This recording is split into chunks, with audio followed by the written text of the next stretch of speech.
Why do you care? Because you're not, to your point, you're not in retail. It doesn't affect you how many employees are getting their hours cut. You're going to live your life in Canada with your cute little wood wall and your books. Like you're going to be fine. For those who don't know, like you're into fitness, you can just do that. You can just devote your life to fitness. You can maybe consult, but you don't need to care about what happens to some random employee that you'll never meet. So why bother? How I got here is my background is in as a creative, as brand identity design, brand strategy, and I was in-house at an education company for over 12 years. So I started with them when they were kind of like a startup. Mhm. And over those 12 years, what was so energizing and fun and challenging and fulfilling was like I dreaded it. Like I dreaded work. I my stomach would sink if Mhm. I saw my boss calling. My heart would race.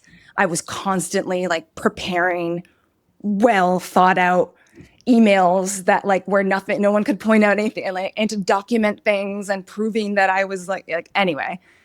You're just a shell of yourself when you're working somewhere like that. Like you go home and you have no energy and everything sucks and you're pessimistic about the world and you're shorter with your loved ones, and it sucks. It's a terrible way to live.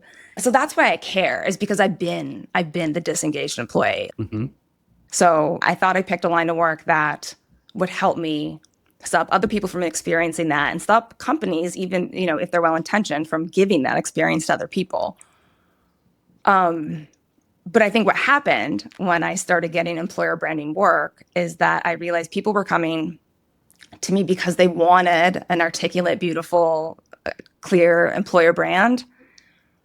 But that was because they were having engagement problems or turnover problems. And stopping at the brand wasn't going to help them.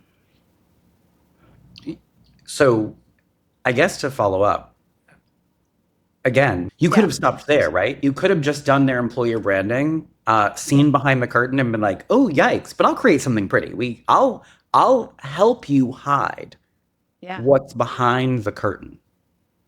Yeah. We don't need to. I don't need to be bothered with that because that's not what you're paying me for. You're paying me employer brand. Why look behind the curtain and why care what's going on back there? Um, so I think, to be fair, some of it is probably kind of selfish. Like I wanted my work to work. Hmm. I wanted it to do what my clients wanted it to do, to prove that I was good at this thing and I could help them. And I think once I looked behind the curtain, there were too many loud, obvious things that it was just like, oh, this flies in the face of what we just wrote. You know? So I think part of it is because I wanted it to work. I Hmm. wanted my work to be effective, but I think really I just truly believe in my heart of hearts that the world is so much better if people don't hate how they earn a living Hmm. like I did.